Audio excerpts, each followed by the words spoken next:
आकाशवाणी पणजी गोवा के सभी श्रोताओं को पीयूष गौतम का सस्नेह सादर नमस्कार। श्रोताओं, आज के कार्यक्रम में हम आपका परिचय, मुलाकात एक बहुप्रतिभाशाली व्यक्तित्व से कराने जा रहे हैं जो कई जिम्मेदारियां निभाते हुए अपने शौक, हुनर को बखूबी पूरा करने एवं उसके साथ न्याय करने में सफल है। आज हमारे स्टूडियो में हम स्वागत करते हैं आदरणीय श्री संतोष कुमार झा जी का, जो भारतीय रेल यातायात सेवा के अंतर्गत कोंकण रेलवे में मुख्य प्रबंध निदेशक के पद पर कार्यरत हैं। वे ऐसे व्यक्तित्व हैं जिनका साहित्य और नाटक आदि कलाओं में रुचि रही है। आपके 2 काव्य संग्रह उन्मुक्त एवं सूरज का वारिस के लिए आपको वर्ष 2014 और 2019 में रेल मंत्रालय के मैथिली शरण गुप्त पुरस्कार से सम्मानित किया गया है। श्रोताओं, आज हम हमारे अतिथि संतोष कुमार झा जी से भारतीय रेल और जनमानस इस विषय पर उनके विचार तो जानेंगे ही, साथ ही कोंकण रेल से यात्रा करने वाले हमारे सभी बंधुओं के जो आम सवाल हैं उन पर भी हम उनके विचार जानेंगे। मैं हमारे सभी श्रोताओं की ओर से आपका आकाशवाणी पणजी के स्टूडियो में हार्दिक स्वागत करता हूं, अभिनंदन करता हूं। नमस्कार संतोष सर। नमस्कार, बहुत धन्यवाद सर।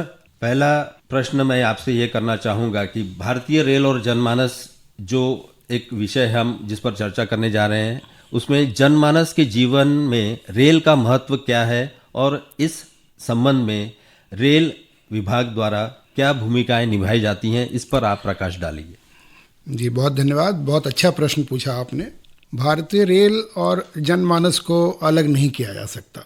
रेलवे को भारत की लाइफलाइन कहते हैं, सही है, जीवन वाहिनी कहते हैं।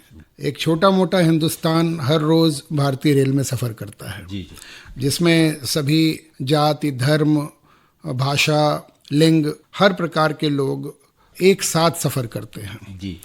और अगर मैं कहूँ कि भारतीय रेल यूनिटी और इंटीग्रिटी का प्रतीक है तो अतिशयोक्ति नहीं होगी। अनेकता में एकता दिखाती है भारतीय रेल। यातायात का विश्व में सबसे किफ़ायती माध्यम भारतीय रेल है। और अगर मैं कोंकण रेलवे की बात करूं तो हमारे कोंकण रेल में हर साल हम 33 मिलियन यानी 3 करोड़ 30 लाख यात्रियों का परिवहन करते हैं। जी जी।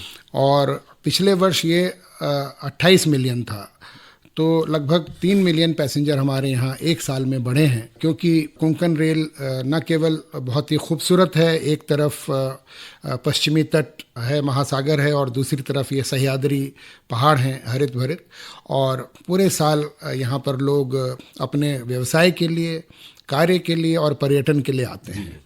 तो मैं कह सकता हूँ कि हम कोंकण रेल के सभी लोग हमारे यात्रियों को सुविधाएं देते हैं, रोज़गार के अवसर देते हैं और उनके पर्यटन के अवसर देते हैं। तो जनमानस में कोंकण रेल का एक विशेष महत्व हमेशा से रहा है, इसलिए इसको हम जीवन वाहिनी भी कहते हैं। सही कहा। जैसा कि आपने वर्णन किया है कि कोंकण रेलवे प्रत्येक भारतीय के एक सपना रहा है कि इसके माध्यम से वादियों का लुत्फ उठाया जाए, इसका आनंद लिया जाए, हरी भरी घाटियों का। इसके अलावा यात्री सुविधाओं के बारे में आपने कहा, जिक्र किया, और मैं यह भी जानना चाहूँगा कि यात्री सुविधाएं और व्यवसाय दोनों को जोड़कर उसे बढ़ाने, उसकी चुनौतियों को पूरा करने के लिए आपने क्या क्या उपाय किए हैं और आपके क्या उद्देश्य हैं? जी, बहुत अच्छा प्रश्न है। यात्री सुविधाएं देने से पहले हमारा जो प्रथम ध्येय रहता है वो है यात्रियों की संरक्षा और सुरक्षा। एक स्थान से अपने गंतव्य तक सबसे पहले वो सुरक्षित रूप से पहुंच सकें जी, फिर उनको हम अच्छी सेवा दे सकें ताकि उनकी यात्रा आरामदायक रहे। सही। और उसके बाद जो स्टेशन है अथवा ट्रेन है उसमें विशेष सुविधाएं उनको हम मुहैया करा सकें, ऐसा हमारा ध्येय रहता है। तो जहां तक संरक्षा का प्रश्न है, मुझे श्रोताओं को बताते हुए ये हर्ष हो रहा है कि कोंकण रेलवे बहुत ही दुर्गम और दुरूह रास्तों से निकल करके जाता है। सही है। और 750 किलोमीटर का जो ये रेल है, जो कि रोहा से ठोकुर या कह लें मुंबई से मैंगलोर का जो ये रास्ता है, इसमें 91 सुरंगें हैं, टनल है। जी हाँ, जो सबसे लंबी सुरंग है वो 6.5 किलोमीटर की है और 2 से 3 किलोमीटर की तमाम सुरंगें हैं, 2000 पुल हैं, जिसमें 200 जो हैं वो बड़े पुल हैं, 2-2 किलोमीटर के बड़े बड़े पुल हैं, और पहाड़ों को काट कर बनाया गया है, तो बहुत ही हाई कटिंग्स हैं, और धरातल से ऊपर करीब 50 मीटर तक के एम्बैंकमेंट्स हैं। तो बहुत कठिन रास्तों से होकर के ये ट्रेन गुजरती है, इसलिए यात्रियों की सुविधा में सबसे पहले उनकी संरक्षा करना हमारे लिए नितांत आवश्यक होता है। तो कोंकण रेलवे भारतीय रेल का अकेला ऐसा रेल है जहां पर 2 समय सारणी चलती है। हम एक मॉनसून टाइम टेबल चलाते हैं, अच्छा, जिसमें हमारे गाड़ियों की अधिकतम जो गति है वो 90 से अधिक नहीं हो सकती, और 75 और 90 इन 2 गतियों पे हम गाड़ियों को चलाते हैं, और बाकी हमारा जो नॉर्मल टाइम टेबल है उस पे हमारे बाकी 7 महीने हमारी गाड़ियां चलती है। 15 जून से 15 अक्टूबर हम यात्रियों की सुरक्षा को ध्यान में रखते हुए एक विशेष समय सारणी से गाड़ी चलाते हैं। इसके अलावा पूरे कोंकण क्षेत्र में हम ये 5 महीने बहुत ही इंटेंसिव मानसून पेट्रोलिंग करते हैं, अच्छा, जिसमें 1-1 किलोमीटर जो है वो हम उसका पेट्रोलिंग करते हैं, और राउंड द क्लॉक 24/7 पेट्रोलिंग चलती है, ताकि एक भी किलोमीटर का हिस्सा, एक भी टनल का हिस्सा अनदेखा न रह जाए, दिन में भी और रात में भी। तो मैं यात्रियों को ये विश्वास दिलाना चाहता हूं कि आप बहुत सुरक्षित कोंकण रेल में सफर करते हैं। यात्री सुविधाओं पर आते हैं, तो विगत 2 वर्षों में हमने ये प्रयास किया कि स्टेशनों पर बड़े एग्जीक्यूटिव लाउंज जैसे उनको एयरपोर्ट पे देखने को मिलते हैं वैसे हों, और मडगांव और थिविम स्टेशन पर बहुत ही वर्ल्ड क्लास आप एग्जीक्यूटिव लाउंज का यात्री अभी आनंद उठा रहे हैं। जी बिल्कुल। इसके बाद हम थिविम, करमाली इन 2 स्टेशनों पर नए रेस्टोरेंट ला रहे हैं। जून में ये रेस्टोरेंट आरंभ हो जाएंगे, बहुत अच्छा, और जो कि बहुत ही सुंदर रेस्टोरेंट है। करमाली में उसको लेक व्यू रेस्टोरेंट कहते हैं, अच्छा, और थिविम में 1 नंबर प्लेटफॉर्म से लगा हुआ बहुत ही हाई क्लास रेस्टोरेंट होगा। अन्य 7-8 स्टेशनों पर इस वर्ष के अंत तक और भी एग्जीक्यूटिव लाउंजेस हम दे देंगे। बिल्कुल। कोंकण रेलवे अकेला ऐसा रेलवे है जहाँ पे श्रवण सेवा जो कि बुजुर्गों के लिए है, और सारथी सेवा जो कि दिव्यांगजनों के लिए है। ये हम 5 स्टेशनों पर अभी हम ये सेवा दे रहे हैं, और लोग इसका लाभ उठाते हैं। यहाँ पर क्षेत्रीय उत्पादों को प्रमोट करने के लिए 1 स्टेशन 1 प्रोडक्ट के स्टॉल्स भी हमने किए। पिछले वर्ष हमने ऐसे 5 स्टॉल किए, और फिर इस साल हम निविदा कर रहे हैं कम से कम ऐसे 10 से 15 स्टॉल हम यहाँ पर लगाएंगे।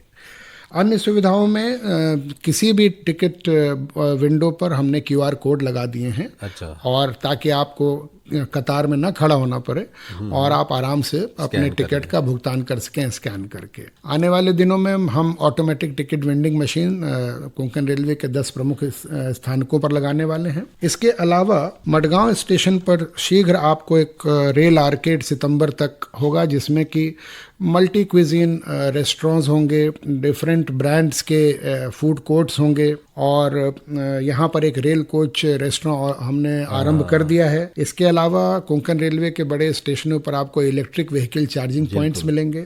मडगांव स्टेशन पर हमने बैटरी ऑपरेटेड कार्ट की सुविधा शुरू कर दी है, जो अन्य स्टेशनों पर भी हम अब लागू करेंगे। सुंदर।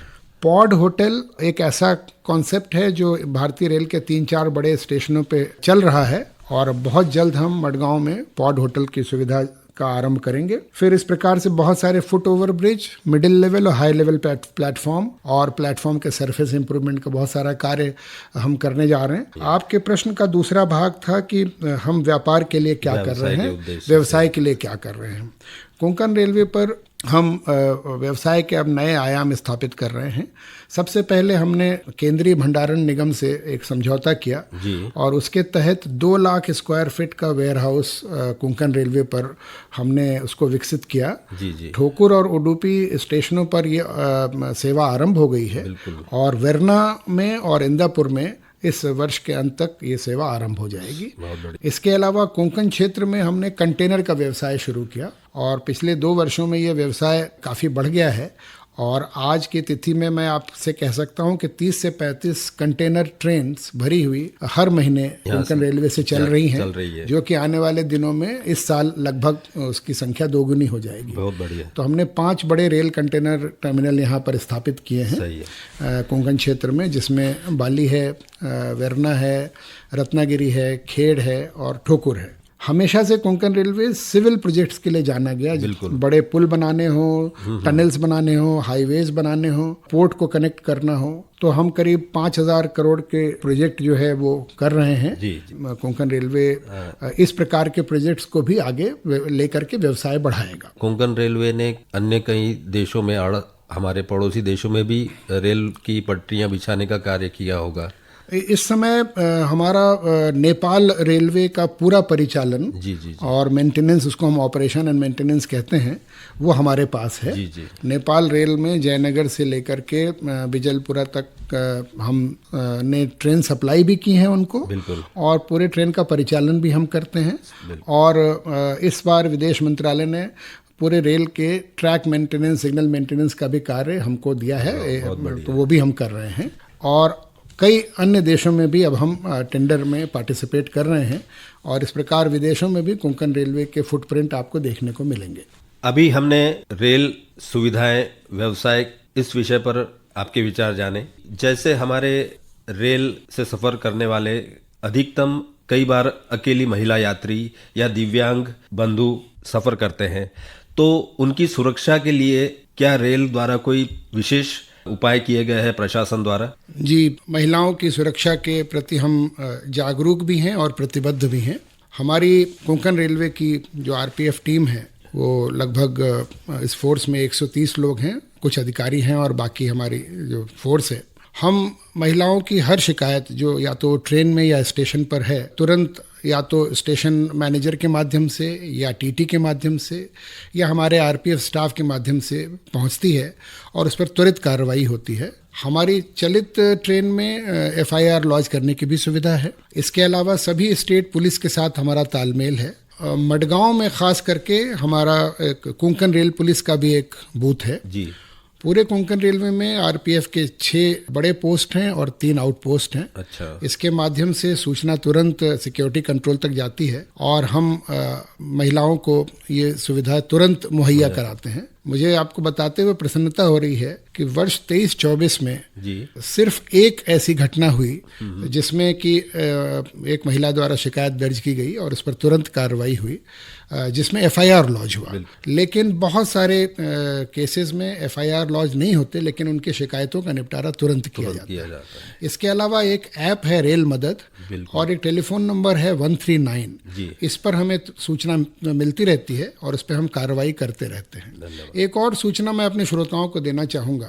बहुत सारे बच्चे अपने घरों से भाग करके आते हैं, जिसमें बच्चियां भी होती हैं, नन्हे बच्चे होते हैं। हमारा एक कार्यक्रम है ऑपरेशन नन्हे फरिश्ते। पिछले वर्ष हमने 65 बच्चों को रेस्क्यू किया। अच्छा। और स्टेट गवर्नमेंट के एनजीओज हमारे साथ जुड़े हुए हैं। हाँ। और उनको उनके परिवारों तक पहुंचाया। बहुत बढ़िया। ये तो बहुत अच्छी पहल हो गई है कोंकण रेलवे द्वारा।